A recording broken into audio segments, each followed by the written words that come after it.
అనేకమైనటువంటి ప్రేమలు ఉన్నాయి.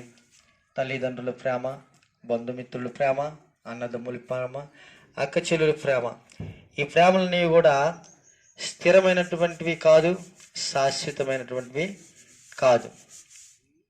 అయితే దేవుడు శాశ్వతమైనటువంటి ప్రేమ నీ ఎడల మన ఎడల కలిగి ఉన్నాడు.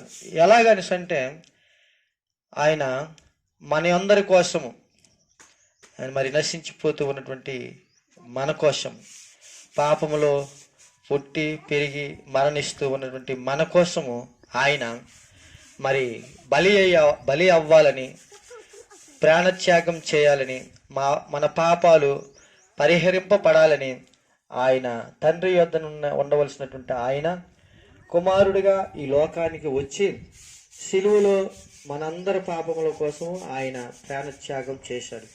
అది నిజమైనటువంటి ప్రేమ, శాశ్వతమైనటువంటి ప్రేమ.